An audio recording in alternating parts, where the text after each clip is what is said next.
Con el examen articular vamos a buscar evaluar la cápsula y los ligamentos, llevando hacia una flexión, luego hacia una extensión, posteriormente vamos a llevar hacia una abducción, luego vamos a realizar una rotación externa del hombro y luego finalmente una rotación interna del hombro. El paciente no manifestó ningún tipo de malestar.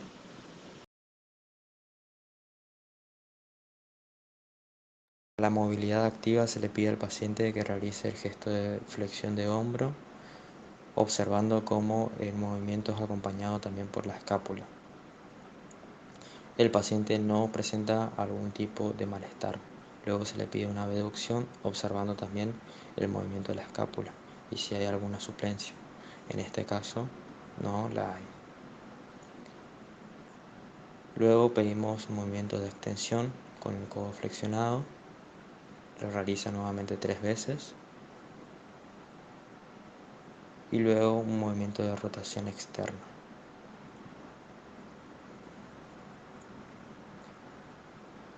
Para finalizar se le pide un movimiento de rotación interna.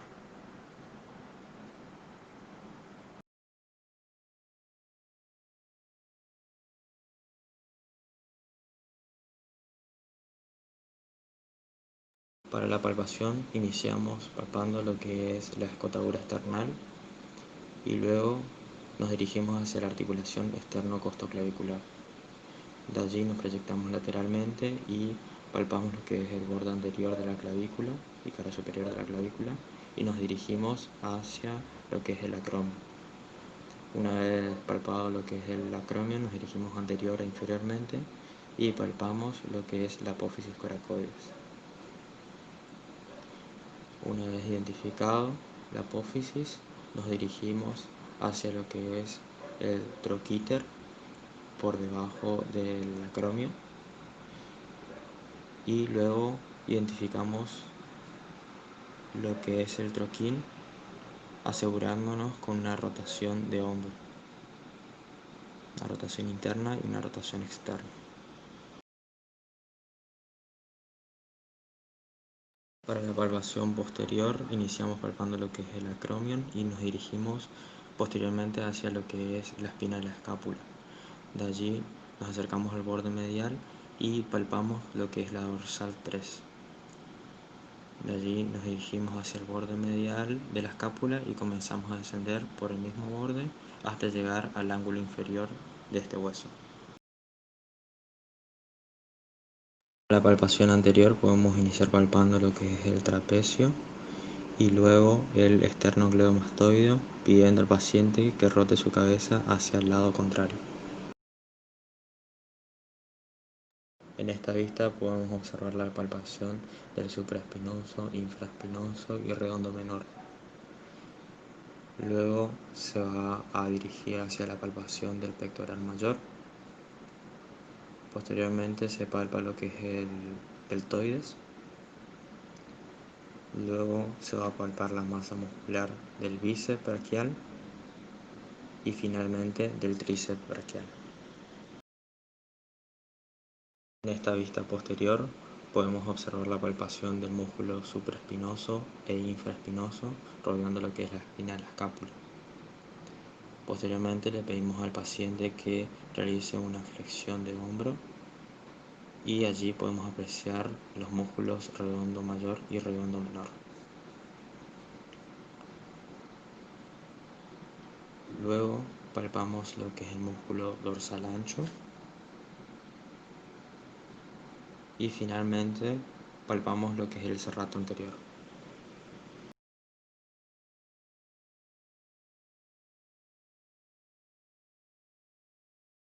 En la prueba del arco doloroso se le pide al paciente que abduzca el hombro y se le pregunta si tiene alguna molestia o dolor. En este caso, la paciente no presentó algún tipo de dolor. Es para comprobar si hay una fricción subacromial. Para la prueba de Hopkins-Kennedy se le lleva una flexión de brazo y una flexión de codo y se realiza una rotación interna forzada. En este caso, la paciente no presentó malestar. Para la prueba de NIR se flexiona el hombro del paciente resistiendo el movimiento de la escápula y se comprueba si hay o no dolor. En este caso, la paciente no presentó algún tipo de malestar.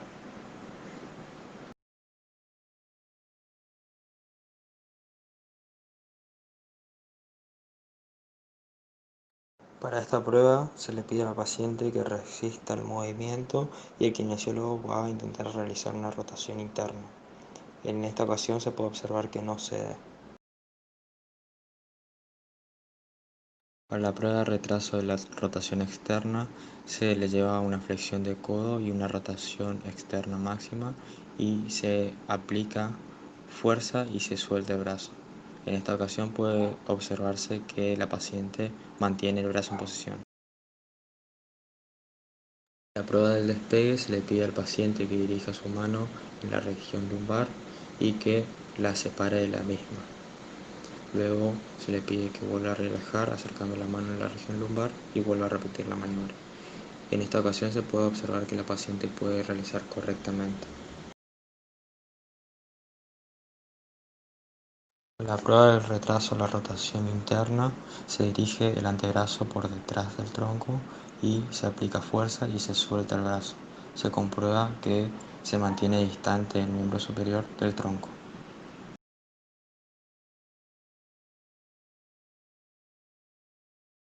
En la prueba de caída del brazo se le lleva hacia una abducción del hombro y se le pide que sostenga el brazo al paciente y que vaya bajando lentamente.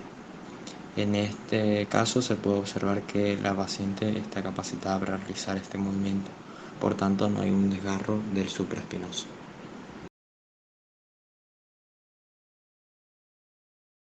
En la prueba de liberación anterior o sorpresa se le lleva hacia una abducción y flexión de codo 90 grados con una presión anterior del hombro. De allí se lleva hacia una rotación externa forzada y en esta ocasión la paciente presenta molestia al realizar la presión, pero esta molestia cesa una vez quitada la presión.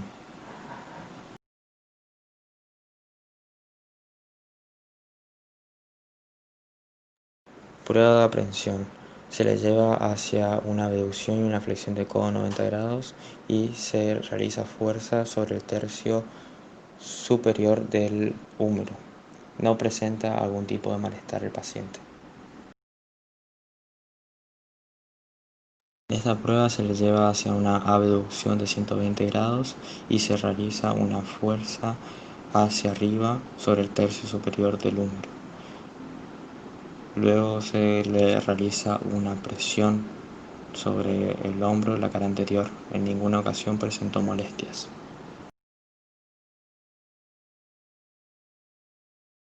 Prueba de carga de bíceps se le lleva hacia una deducción del hombro y una flexión de codo. Se le resiste la flexión de codo y se observa que no presenta malestar el paciente.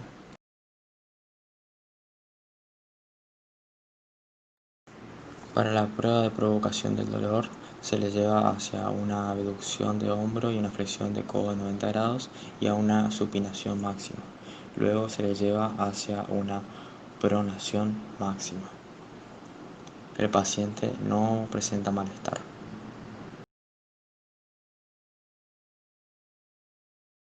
Para esta prueba lo que vamos a observar es la cabeza del húmero y la desplazamos anterior y posteriormente para ver si hay alguna inestabilidad.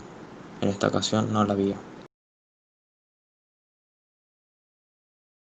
En la prueba de Jergerson lo que hacemos es identificar lo que es el surco bicipital y luego vamos a resistir lo que es la supinación del paciente. En esta ocasión no presentó algún tipo de dolor.